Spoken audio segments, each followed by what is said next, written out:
Ja, willkommen an Club Weimar. Heute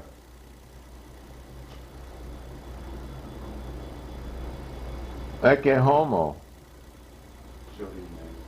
Ecce Homo. George Gross is here. What's that Latin for? Oh yeah, but that's the guy when they were pointing out Christ to be strung up. I mean, nailed up. Strung, nailed. We use whatever you have. We have an interesting show for you tonight. I always say that. Lannes Kenfield's with me. I'm Tuli. Andy MacCleod behind the camera and in front of the song. And Sky Hall. And Thelma Blitz with some of her music editing here. As a matter of fact, since this is Christmas, we're going to move right over to Phil Ochs and Ewan MacColl's song, and this is the guy that this is about. Yeah, could you get him on focus? Is him all the way in focus. Oh wait, no. Before Phil, we're going to have. This is a radical show, after all. You know, will we have a new Weimar, if we're lucky, with the skinheads being the Hitler Jugend of our time? Just try to live long enough, and you'll see. And we're going to start in with the old Bolshevik song now. This is Hans Eisler and Vladimir Mayakovsky, who supposedly killed himself. Who knows what happened in those days. And let's start in with the good old spirit of Weimar.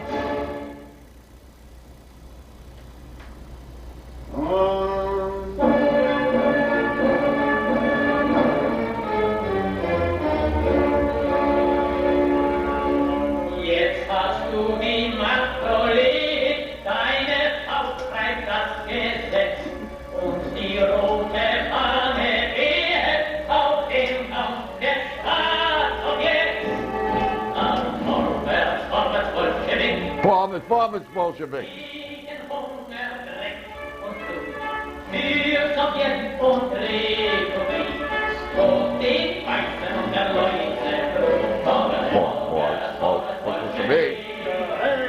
Gegen Hunger, Dreck und Blut. Für Sowjet und Republik. Stoß den Weißen und der weißen Leute Blut. It's exciting.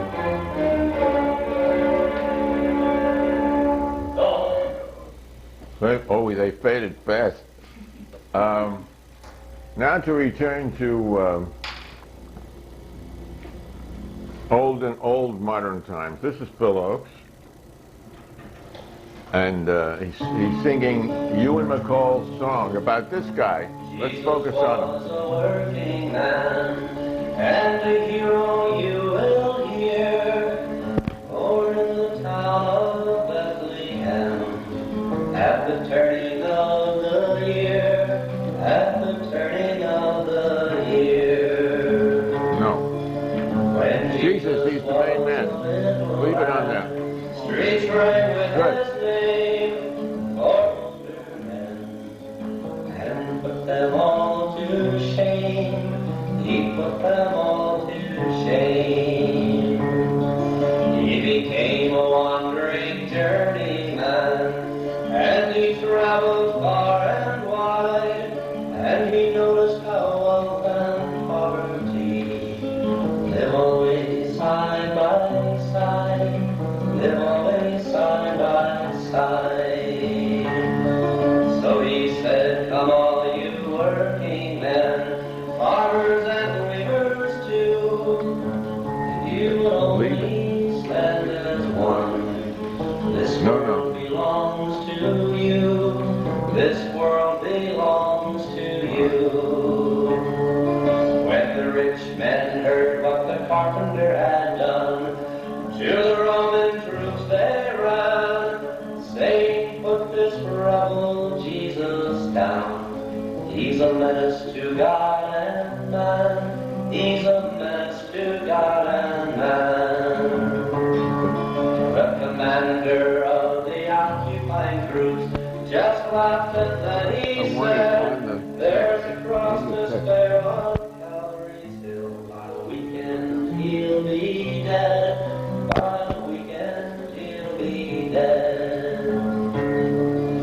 Now Jesus walked among the poor, for the poor were his own kind, and they never let them get near enough to take him from behind, to take him from behind. So they hired one of the traders' trade, and an informer was he, and he sold his brother to the butcher's men for a fistful of silver money, for a fistful of silver money. And Jesus sat in the prison cell, and they beat him and offered him bribes to desert the cause of his fellow men and work for the rich man's pride, to work for the rich man's pride. And the sweat stood out on Jesus' brow, and the blood was in his eye, when they nailed his body to the Roman cross, and they laughed as they watched him die. They laughed as they watched him die.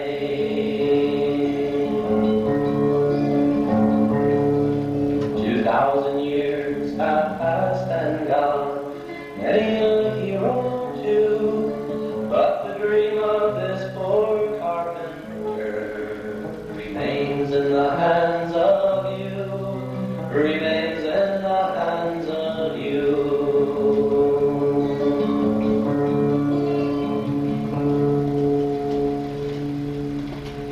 We'll be back before you know it.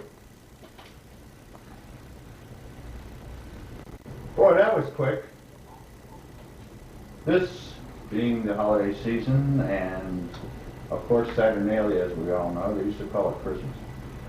This is from the 4th century in the Common Era, and it was the rules of the priest of Cronus for Saturnalia, as I said, 4th century Common Era. All business, be it public or private, is forbidden during feast days, save such as tends to sport and solace and delight. Let none follow their avocation save cooks and bakers. All men shall be equal, slave, free, rich, poor, one with another. And women, too. This was 4th century CE. There weren't any women then. Yeah, well, well, and of course, anger, resentment, threats are contrary to the law. No discourse shall be either composed or delivered, except it be witty and lusty, conducing to mirth and jollity. Ho, ho, ho, merry Saturnalia! Yes, and all these places had their moments with lovers and friends. I still recall. Some are dead and some are living. In my life I love them all.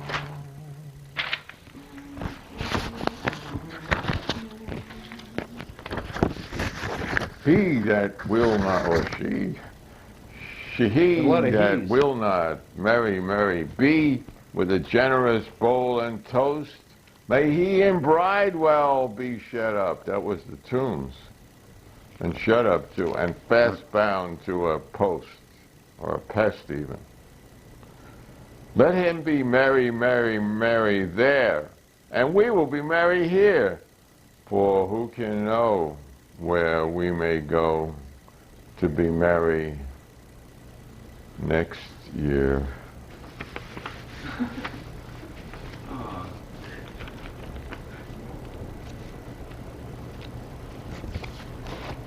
This is from the John Wesley Journal in 1758. Our service began at the foundry at 4, in the tabernacle at 8. God was now especially pleased to bear his arm. Not God's arm, but it's an arm. We're all made in God's image, so what the heck. There was a great cry among the people. Oh! Stony hearts were broke. Many mourners comforted, many believers strengthened, prejudiced vanished away. A few only kept their fierceness till Fucking prick. afternoon. One of these, still vehemently, angrily, planted himself against me. But before I concluded, he cried out, I am overcome. I'm overcome. I am overcome. And then after they all became overcome, and we shall overcome. And we'll be back in a flash. Long break, I needed that. This is a chance for all of you at home. I think you're at home. Well, what? You told your wife you were going to be at work. All right. This is your chance to sing along at home. And I think you'll like this song because not everybody is at home. Some of us are still in the workhouse. Okay, here we go.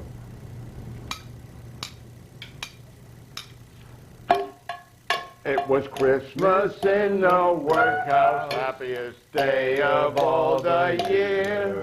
And the pauper was contented, because was full of beer. The master of the workhouse rose through the dismal hall and cried, a Merry Christmas! The paupers answered, balls! And cried, a Merry Christmas! But the paupers answered, balls! Balls? Second verse. Second verse. Then angry was the master by all the gods that they had no Christmas pudding, the lousy bunch of sods, or spanking Asian paupers, they forgot as that you can take your Christmas pudding, sir, and shove it up your ass. Just take your Christmas pudding, sir, and shove it up your ass. We'll be back after a whipping and stopping. Picture outside the poorhouse, the Christmas dole for the unlucky people who can't get into the poorhouse. Lanny? Well, we are in the Christmas season, and in the Christmas spirit, you may have noticed this sign on East 14th Street in the 60s. It was named the Prince of Pizza. Remember the Prince of Pizza Parlor? Yeah. I remember that, and it was a Prince of Pizza. When this next bit comes with an illustration, so... No, that's not the next bit yet. Yes, it is. It is? Oh, I'm sorry. Number 11, we just finished number 10. What do I know? We have to be... All right. Yeah, so, yeah, there we go.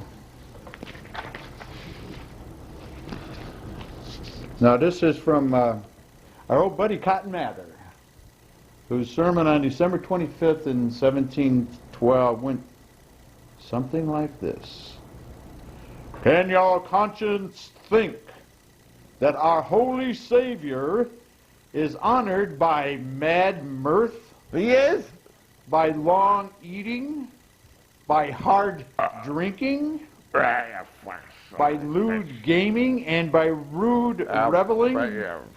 Rude and lewd at the same time. By a mass fit for none but a Saturn? Nuns, Or too. a Bacchus? Jesus Christ. Yeah, nuns go for Saturnalia too. They're screwed up. You cannot possibly think so. If you will, you got to go on and will do such things, I forewarn you, the burning of wrath of God will break forth among you. Ooh, I'm so scared. Ooh. 1712. Ooh, scary. All right, now for a little song poem. You'll remember this. I learned this at Brooklyn College before you were born, and I've never seen the words quite like this. I like this version. When a Joseph was an old man was he married the Virgin Mary, the Queen of Galilee.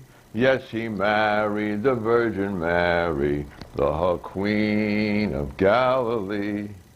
Then Mary said to Joseph, so meek and so mild, please gather me some cherries, for I am with child.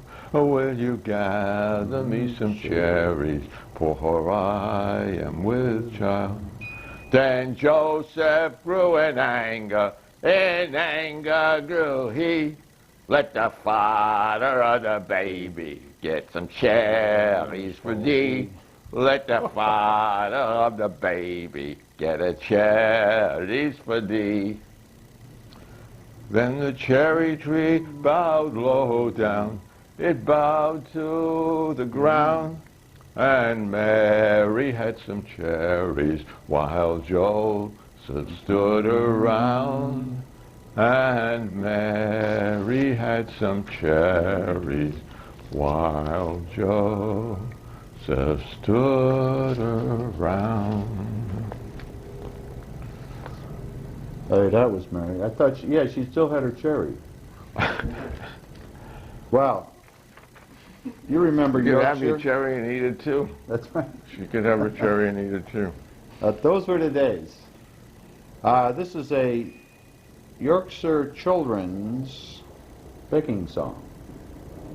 I wish you a Merry Christmas and a Happy New Year. A hole in my stocking, a hole in my shoe. Please can you spare a copper or two?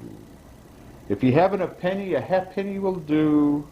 And if you haven't a halfpenny, well, God bless you. Hey, I think it's your turn now. Oh, yeah.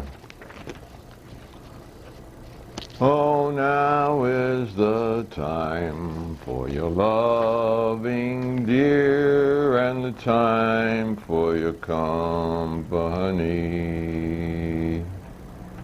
Now when the light of reason fails and fires burn on the sea.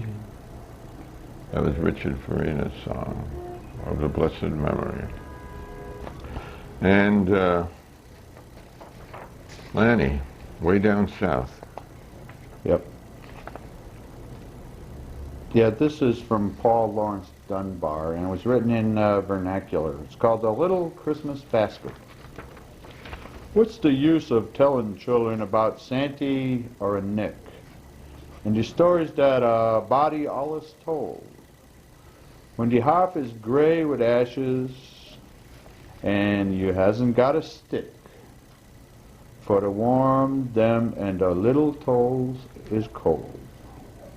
What's the use of preaching religion to a man that's starved to death, and of telling them the Massa will provide? If you want to teach his feelings, save your sermons and your breath. Take a little Christmas basket by your side.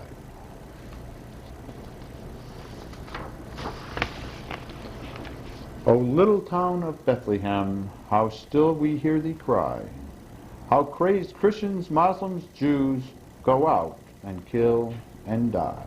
I think if Rabbi... Oh, that was really Christmas. I think if Rabbi Jesus was around, that might be a direct quote. That's right. Better than Cotton Mather, that's for sure. Well, we get about 9 minutes. We get time for this. This is Dylan Thomas, which you may remember is from his Child's Christmas in Wales. Bags of moist and many-colored jelly babies, and a folded flag, and a fleeced nose, and a train conductor's cap, and a machine that punched tickets and rang a bell. Once, by mistake that no one could explain, a little hatchet and a celluloid duck that made, when you pressed it, a most unduck-like sound.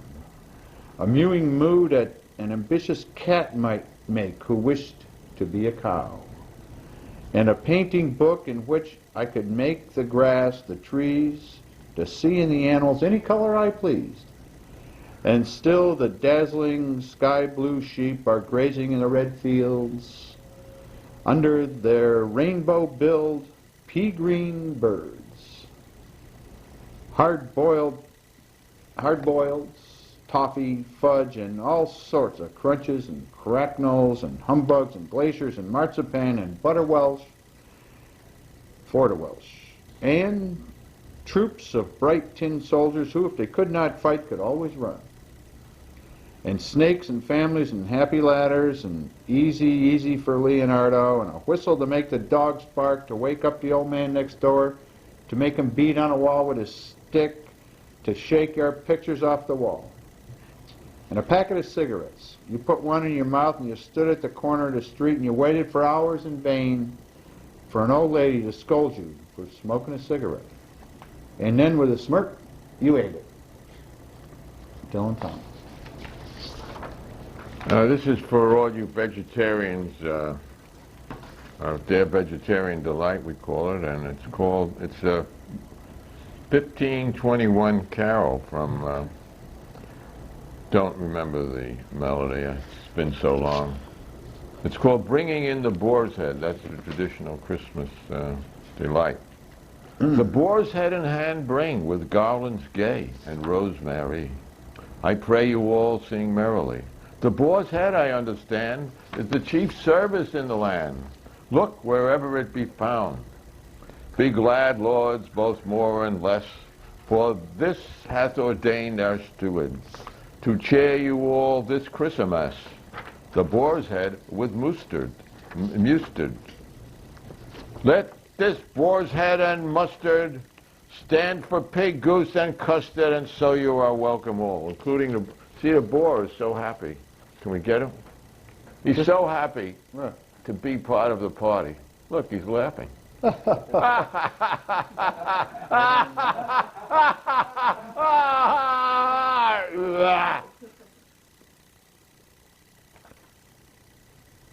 Next we have an illustration. Oh yeah, for the Yule Log, right? No, that's... Oh, no, we just have got two more. We had an illustration. Okay, yeah.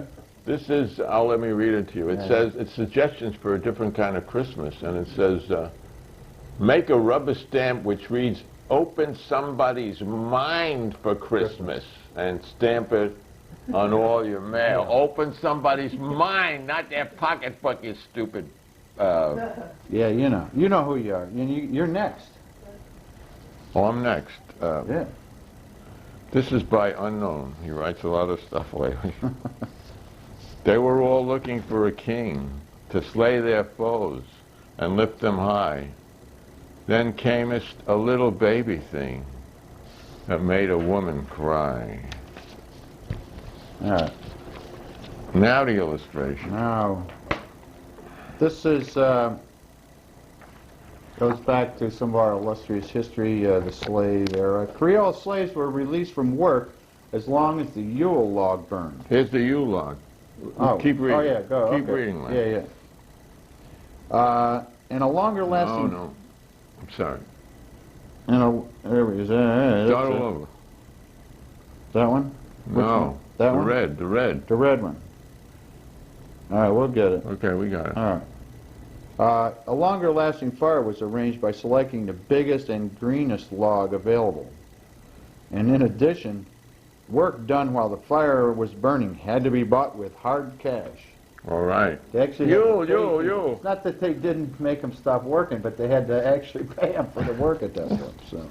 Well, someone I has get about 4 minutes. 4 minutes? Yep. All right, I think maybe we'll go to the end poem. Yeah, And this is by... You're doing this one, right? Yeah, this is by Thomas Hardy, and there's a line here about a Barton in yonder coombe, that's English. Was he in Sussex?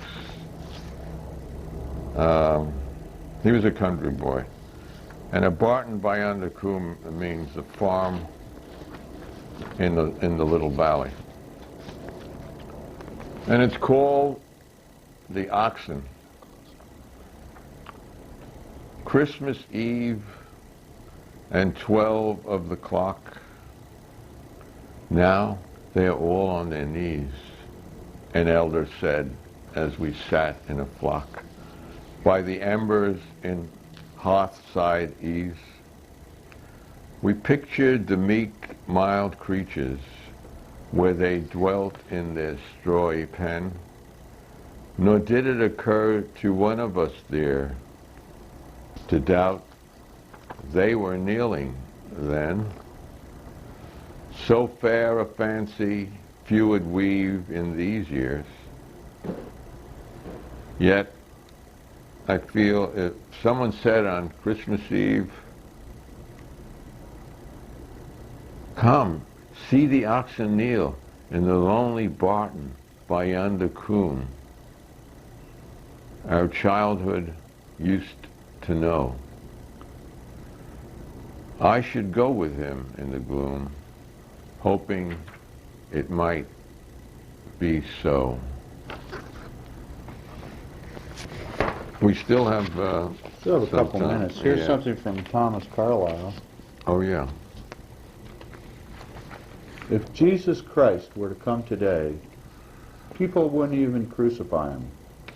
They'd ask him to dinner and hear what he had to say and make fun of it.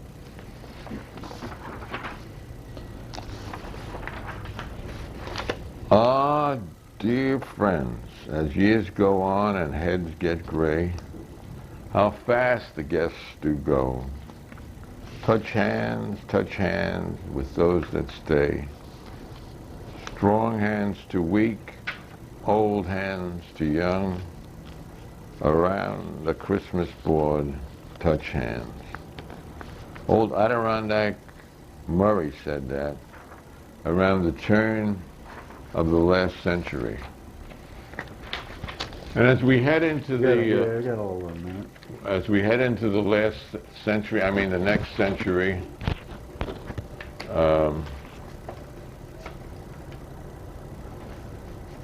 don't do what. Don't arrest Santa. No, not anymore. Give him a shot. And Let us give Santa a break today.